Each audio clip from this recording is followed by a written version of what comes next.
Monja Coen, 108 Contos e Parábolas Orientais, capítulo 42, Dois Monges. Na época de Shakyamuni Buda, todos os monges e monjas faziam voto de castidade e do celibato. Por isso, era proibido que tocassem pessoas do sexo oposto. Pois estavam dois monges para atravessar um rio de forte correnteza quando encontraram na margem uma jovem que pedia auxílio. Ela estava com graves problemas a resolver do outro lado da margem e não sabia nadar. Temia ser levada pela correnteza forte. Pediu aos monges que a ajudassem. O primeiro monge se recusou, dizendo que não poderia tocá-la, e atravessou o rio sozinho. O segundo monge se apiedou e deixou que ela se apoiasse em seu braço. Assim chegaram até a outra margem. A jovem agradeceu e se foi. Os dois monges continuaram caminhando lado a lado. O primeiro, de cara fechada, nem mesmo olhava para o seu companheiro, até que este finalmente perguntou: "Por que você está tão irritado?" "Por quê? Porque você tocou uma mulher, quebrou os votos monásticos. Você segurou a moça." "Sim", disse o outro, "mas eu a larguei em seguida. Você é quem continua a carregar aquela jovem." Isso daí é bem conhecido.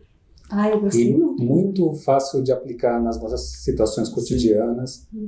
E principalmente quando você considera a questão, né, que a gente vive numa sociedade, um ambiente ou instituições muito cheias de dogmas, muitas vezes. E assim, tudo serve para um propósito.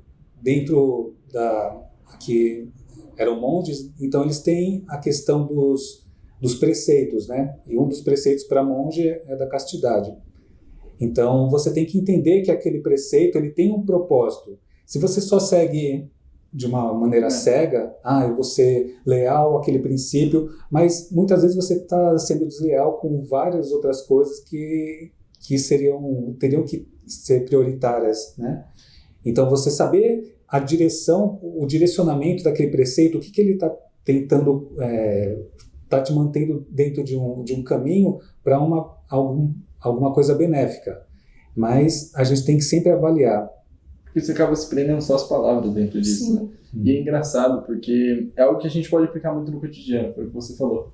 Então, normalmente a gente tem um costume, a gente sempre segue esse costume, e na realidade a gente tem que ser flexível o suficiente. Porque às vezes a gente tem algumas situações que, embora essas situações vão nos demandar algo que nós não fazemos, ou não costumamos fazer, a gente precisa ter a capacidade suficiente de ser flexível e entender que a mudança é necessária. Então, Sim. Mesmo indo contra os seus princípios ou costumes. Quando eu li esse conto, me veio a ideia justamente dessa ideia de que nós temos sempre muitas regras. Quando nós abraçamos uma crença, uma religião, quando ingressamos numa instituição, quando vamos para a faculdade, para o trabalho, todo lugar para onde a gente vai tem regras. Só que as regras, elas são compostas de duas partes. A parte que é apenas o preceito, a palavra, a forma, né, o exterior, e o lado que é a essência. Se você é capaz de internalizar o sentido da regra, internalizar a essência, você tem condição de se apegar da casca, da forma dessa regra. Então é que nem esse monge. Ele entendeu o preceito, ele entendeu a essência dessa regra, de que não se envolva com mulheres, não se deixe levar pela beleza do sexo oposto, enfim, ele compreendeu isso, ele está em paz com isso.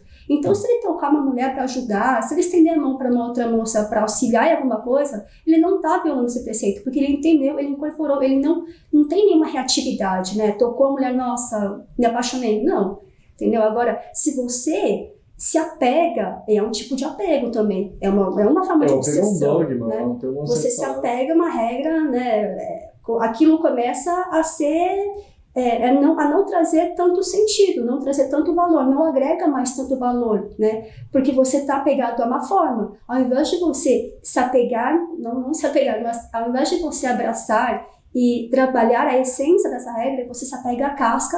Então agora eu não vou mais auxiliar ninguém, nenhuma pessoa do sexo oposto, vou apenas conviver com homens, achando que dessa forma você vai evoluir mais, você vai estar mais próximo de atingir a iluminação, mas no fundo você está no extremo oposto, você está na aversão, e a aversão também não é um caminho bom de se trilhar, né? Então a obsessão não é legal, a aversão também não é legal. Por que você não consegue apenas digerir a essência do preceito e viver em paz com a regra? com todo mundo. É seguir o caminho do meio, na realidade, né? E é engraçado porque quando Novamente. Novamente, porque quando ele busca justamente não tocar na mulher e manter os preceitos monásticos, ele acaba justamente se distanciando de um dos pontos mais importantes do budismo, que é o caminho do meio. Ele vai para outra ponta, para outro extremo oposto.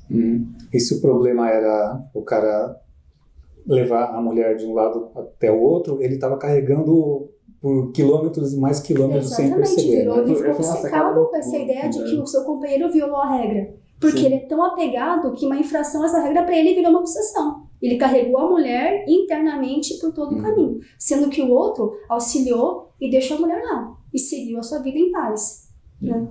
Então acho que é importante a gente questionar o porquê, né, de muitas coisas que a gente vem fazendo na nossa vida, às vezes carregando multidões nas nossas costas e sem perceber, né? Então começar a avaliar as nossas opiniões, as nossas crenças, para a gente desconstruir pouco a pouco, porque muitas vezes a gente está com esse casco, né, com essa forma, levando uma coisa adiante, sem questionar, e de repente é só você deixar, abandonei e pronto.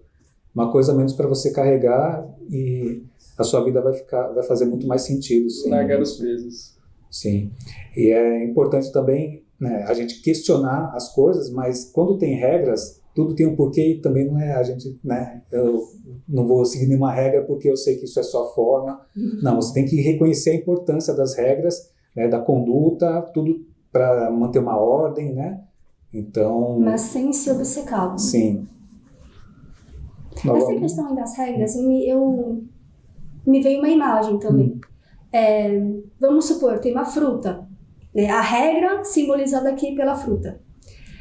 Um dos monges que é obcecado pela regra, ele pega a fruta e é a fruta favorita, preciosa fruta, vou guardar, proteger essa fruta.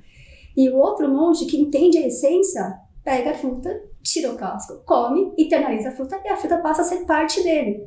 Ele começa a viver com aquilo dentro dele e não fora dele, obcecado, apegado, entendeu? Que nem outro monge. Então, você parece, né, uma pessoa extremamente apegada, vigilante, que honra a regra, mas você está obcecada por uma coisa que não entrou em você ainda. A fruta está fora. Enquanto que o outro, que não parece ser tão vigilante em relação à regra, esse sim internalizou a regra. Pegamos um conto, ganhamos outro conto da sua. Boa.